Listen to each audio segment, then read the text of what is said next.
Hi everybody, this is the Bumpkin News, How to Get Rich, Building a Stock Portfolio, Part 2. I'd like to look into it just a little bit further. We talked about long-range investing and medium-range investing. I want to say a little bit about short-range investing. We talked about high-risk investing. Short-range investing would be investments. We talked about DRIPs too. And the short-range investing would be stocks that the companies that you have possibly an intimate relationship with. That is, companies that you know what they do. Maybe it's the company that you work for. You know what company it is. You know what kind of management it has.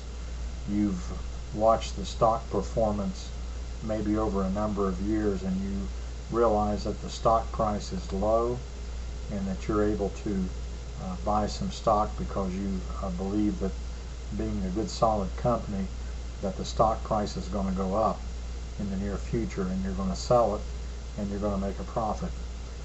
These are the stocks that you want for short-term, stocks that you think will appreciate and that you can regain some of your, or you can reap a profit from these stocks. Now, when you do get with the brokerage and you decide that you're going to start buying stocks and start building them a portfolio, there are some parameters that you need to know about when you buy a stock, when you determine that you're going to make a purchase. Anytime that when you're new to this, seek out somebody that you trust their advice, and be informed before you start purchasing stock. I'll give you an example. Let's say you want to buy 100 shares of XYZ company. You get on the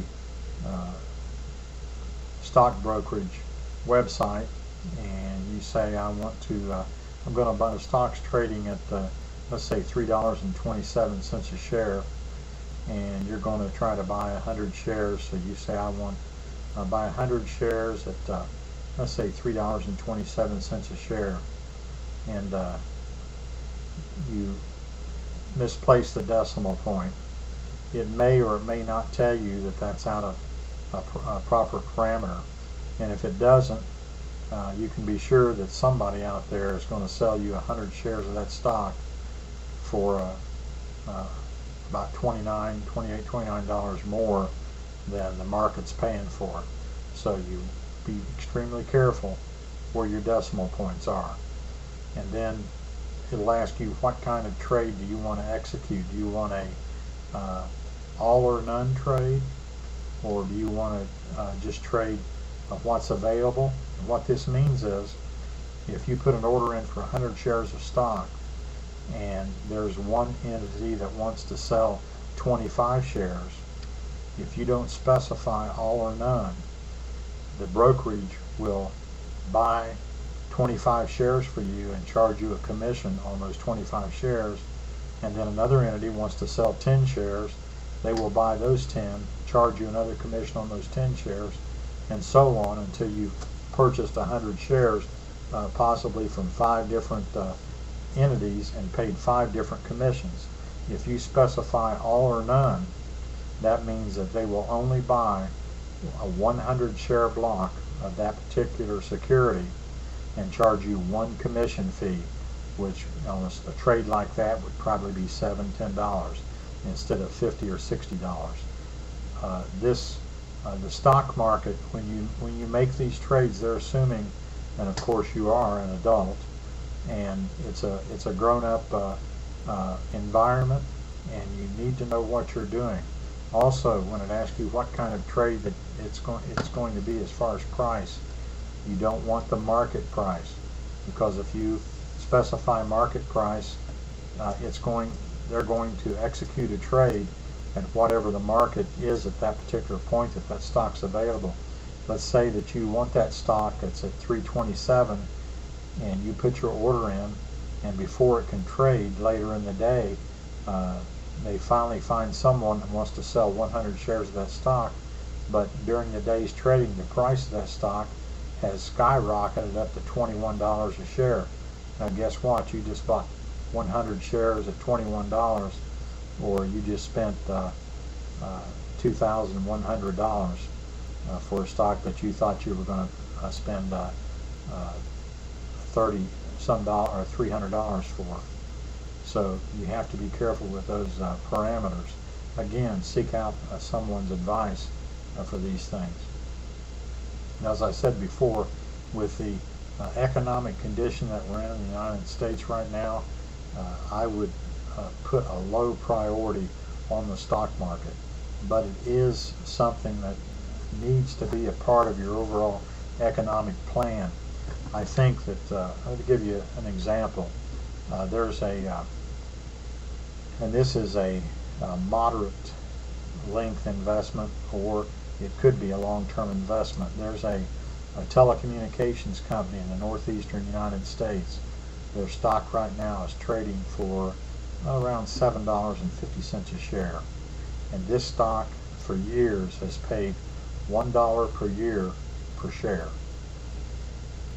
You say, well, that doesn't seem like much over a year. Remember, we talked about planning.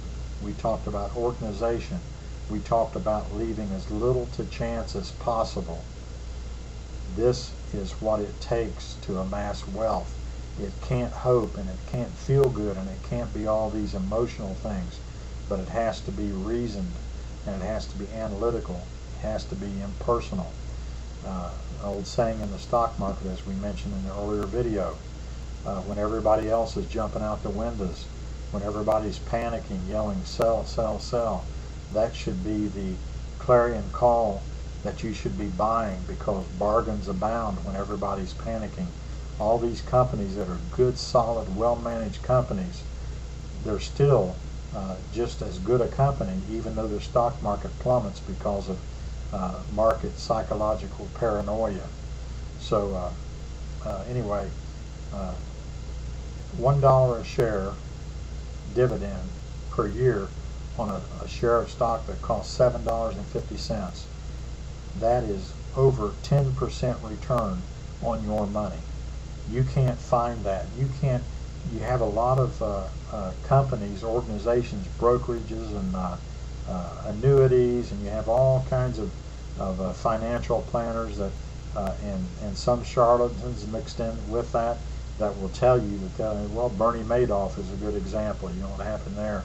Will tell you they're going to give you 10% on your money, 13% on your money, and all those kind of things. But here is a telecommunications company, a semi-utility that's not going to go anywhere, that's paying over 10% on your investment every year. If you owned 1,000 shares of that stock, you would pocket $1,000 a year to be reinvested. An excellent investment. I'm not going to mention the name of the company, but you can Google it. That would be a great way to start your portfolio. We'll get into a little bit more about how to get your capital to begin investing, or whatever you want to do with it, in another video. Again, you have any comments, any questions, let us know. I'd be interested to hear what you think. Talk to you soon.